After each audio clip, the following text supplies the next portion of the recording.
The biggest key to creator success is the fact that they understand intimately their audience. And for any brand that tries to partner and really target that audience, the best market today for them to address is to go through the creators who target the same people that the brand trying to sell to their services or product.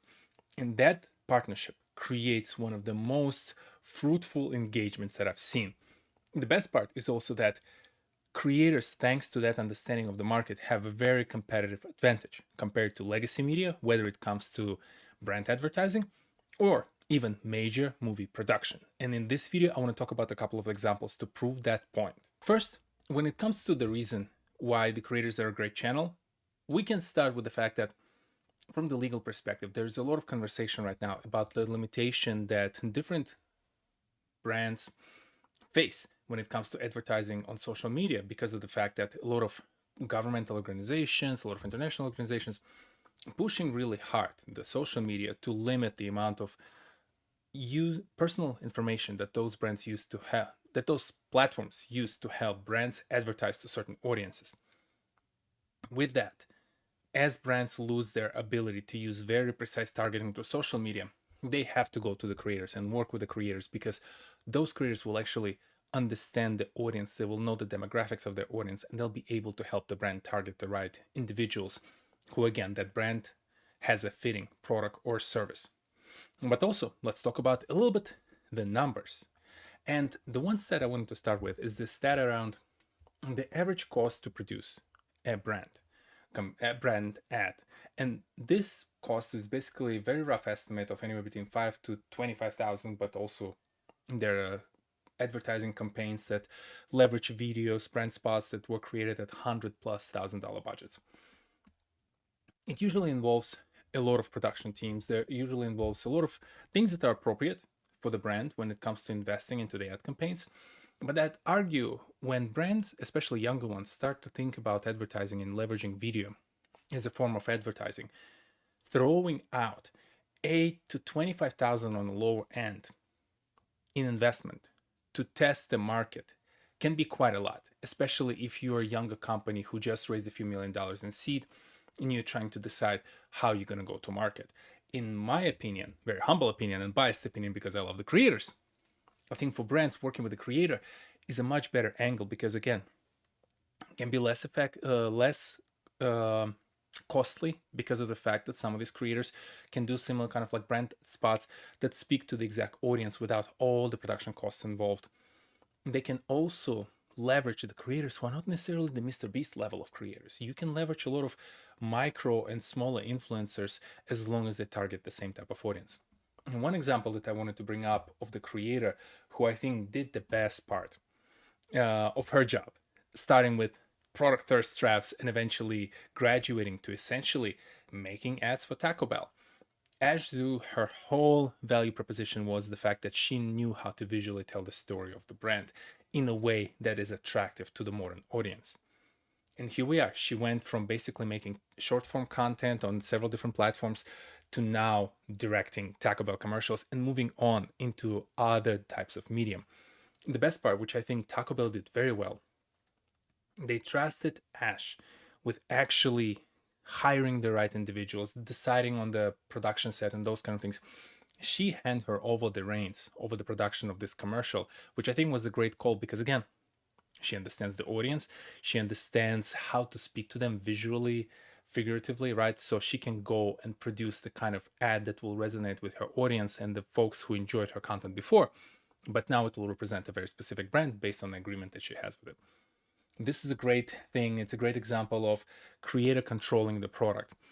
And I want to add the tangent to this because I don't think you need to go deeply into the creator economy to find examples of folks who do a great job controlling their product. Dana White can be a controversial figure.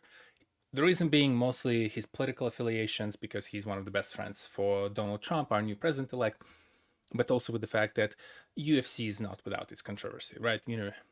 Ultimate Fighting Championship, and Dana White happens to be the co-owner and the president, and now I guess the CEO of the company post the acquisition. His whole value proposition for his job within the company, besides helping to find the right fighters to put together the fights in the past, is all about controlling the production quality, controlling the product, which is the actual fight card that includes 12 different fights, a lot of different fighters from all over the world, different locations around the world. He's all about controlling the production value. He literally sits there, watches the fight as it goes on, watches all the animation, all the tracks, all the audio, listens to the commentary booth. He monitors constantly what's happening during the fight to ensure not only the fact that there's the best experience possible in the arena for the audience, but also that the folks who pay $80 for the pay-per-view can see the best quality product. And I think this is important. That's one of the reasons why I respect Dana White. His whole conversation, his kind of like mini motto is, I don't trust others, I want to control my product. Bringing it all the way back to the creators. When I think about creators partnering with brand and working on these advertising campaigns, why would they go and outsource everything to the marketing agencies? There are absolutely great marketing agencies out there, but the creator understands their product. They understand their audience. They understand how to speak to that audience. So they're fully capable to produce a content that will represent the brand that is paying for that content to advertise their product or services. And yes, some folks might argue that, hey, the quality can be better, the camera equipment can be better, there might be professional actors on set and things of that nature, but I'd push and say, why do you need to have that?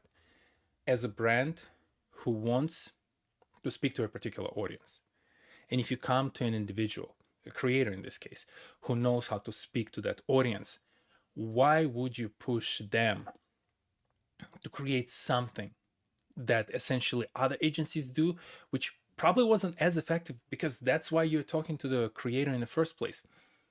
Creators understand that audience, creators know how to speak to them. So trust them with their ability to produce a content piece that will be attractive, that will speak the right language, and that will represent you fairly. Doesn't mean you give them complete reins. Of course, you can go and check the edit. You can have the final say over what goes into the video. You can have that negotiation, that discussion with the creator. But ultimately, that's one of the secret weapons that you have at your hands when you're partnering with a creator who targets the same type of audience. And Ash Zoo with Taco Bell is a great example of that partnership that went right, where the brand trusted the creator to go and do their thing because they know how to speak to that audience. And the best part, this is not a completely new trend. If you look back about a decade, at the times when I started basically to produce content, my man Casey Neistat was one of those creators who figured out, hey, I can go and partner with some of these brands and I can make them look great, tell the story on the behalf of their audience that will resonate with that audience.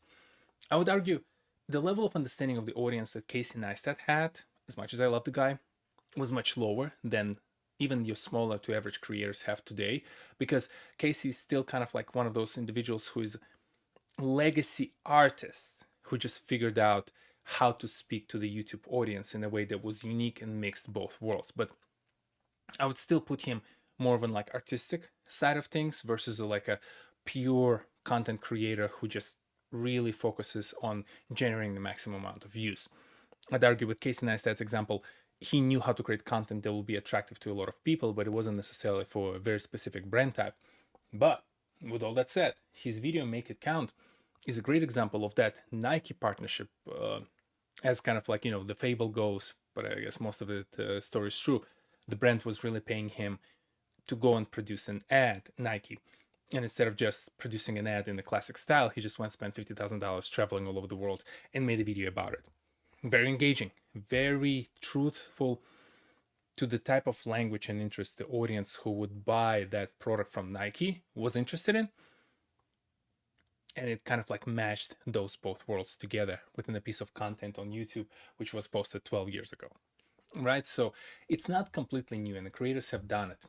But I just wanted to use it as an example to say, like, it's not that it's completely new precedent and brands have to be shocked at the idea of partnering with the creators. And the more times I spent talking to CMOs, like leaders in the digital marketing space in general, one of the big hurdles for them is trying to communicate to their CFOs and CEOs the value of partnering with a creator. So for me, in my opinion, one of the big pieces that whether you are a creator or someone working with a creator, maybe an agent, a manager who is trying to help the creator pitch themselves to the brand, one of the important factors you need to emphasize to them continuously is that your creator or you as a creator target that audience in a very effective manner because you really understand who they are, because you create content for them daily. Brands focus on creating their products or services, not necessarily how to speak to that audience in a visual format like a video, whether it's a short form or a long form. Marketing agencies, they're great at producing the content. They're not necessarily experts when it comes to speaking to a very particular audience. In this entire equation between the brands and the marketing agencies and the creators, the latter is the only part of that entire value chain who truly understands how to speak to the creators.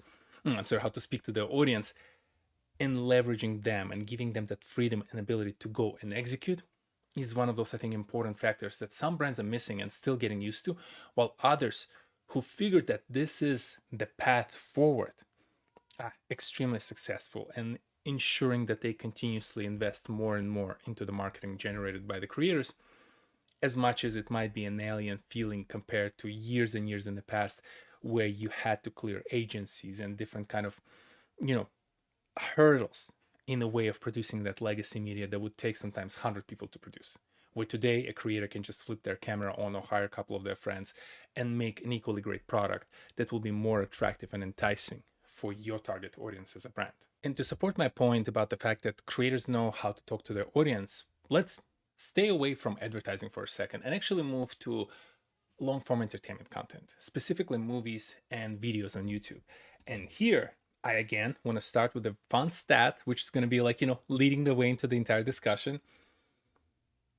In past year, the average, again, depending on genre and all of those things, right? Things can vary.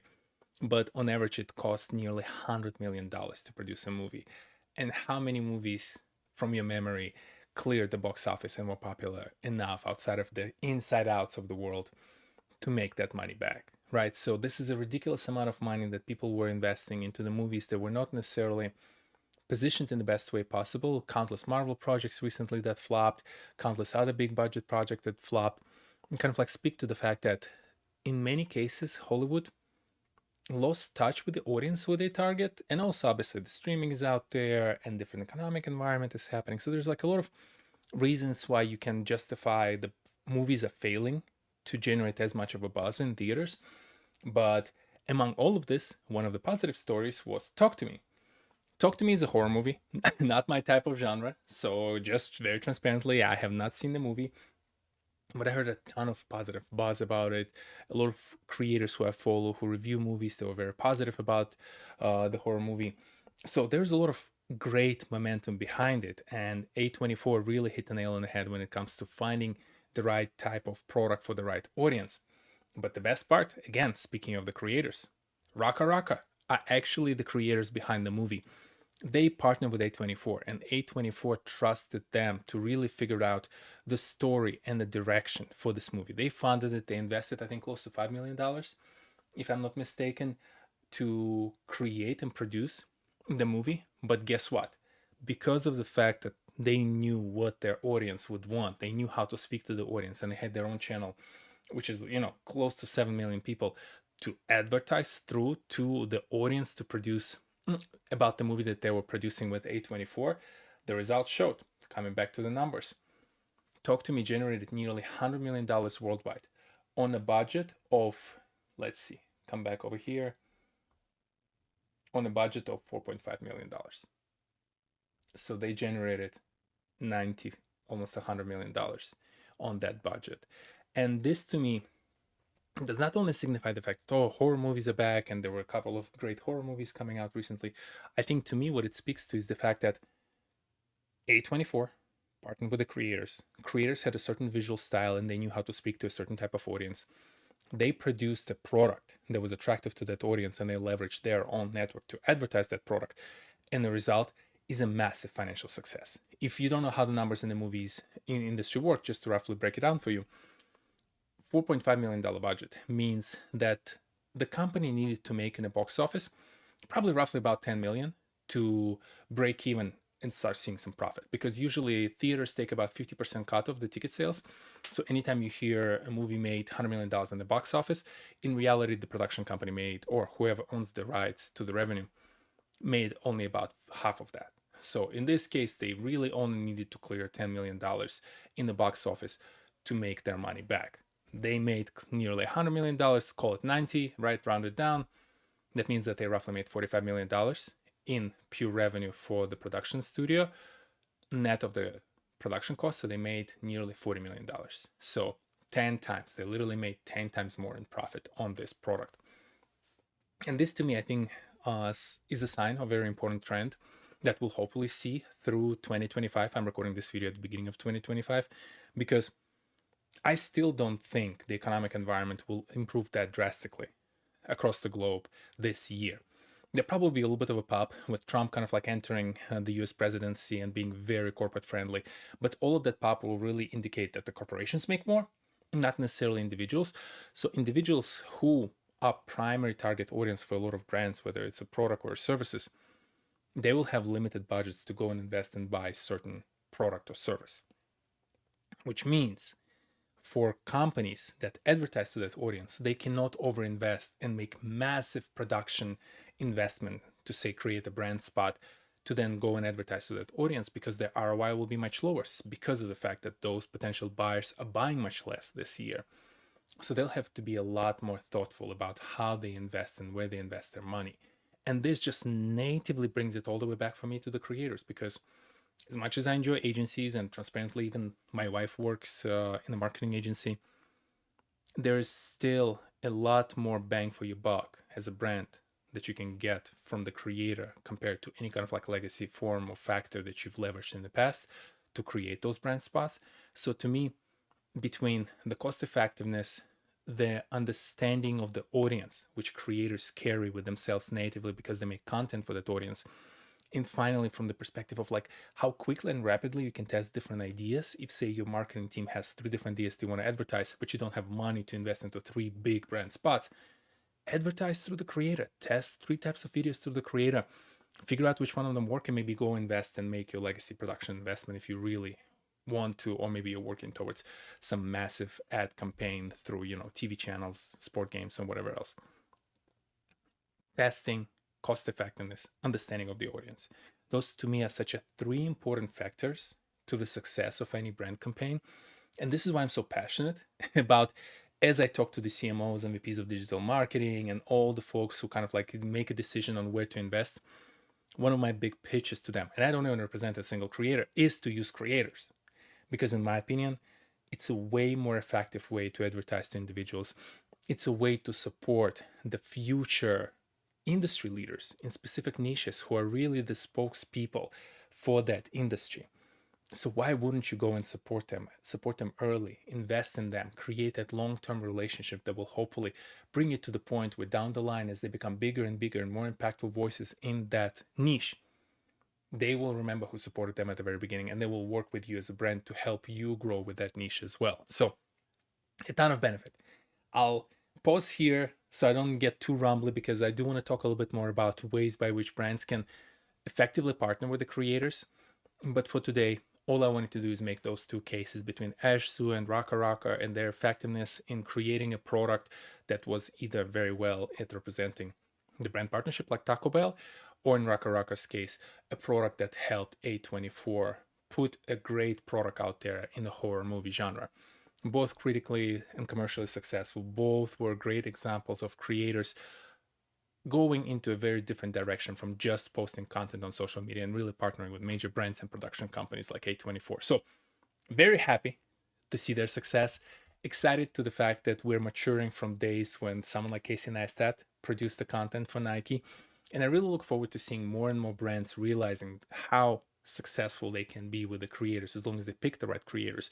So if you are a brand who's considering it, or if you're an individual who works with a creator and you're trying to think about the value pitch that you're making to the brand, emphasize those points: the cost effectiveness, the understanding of the audience, and the fact that you can rapidly test it with the creators. And I think that will give the creators a chance to be ultra successful in their efforts to grow their personal brand and create that sustainable creative business that they desire, to do it full time. And if you're stuck at any point, come reach out. As I said, I talk on these topics with different executives at these companies who invest money. I talk to a bunch of creators and their teams. So whatever I can do to kind of like help you guys find each other and promote this entire culture of the creators being effective channel for the brands, I'm game, because I think this is the future. This is something we're going to see more and more in 2025. And I just hope that brands really realize it early and are not late to the party. Because if you're a brand who's been comfortable in a niche and you're still using that legacy style advertising, there might be an ankle biter coming after you out there who's going to be a lot more smarter when it comes to leveraging the creators, and your leadership status in that niche might be a danger. So consider those things as you start thinking about your plans for 2025, 2026, and beyond. With that, let me know in the comment section below what you think about this topic. If you're a brand who work with or creator who work with a brand, would love to hear from both parties. And I'll see you next Saturday. Peace.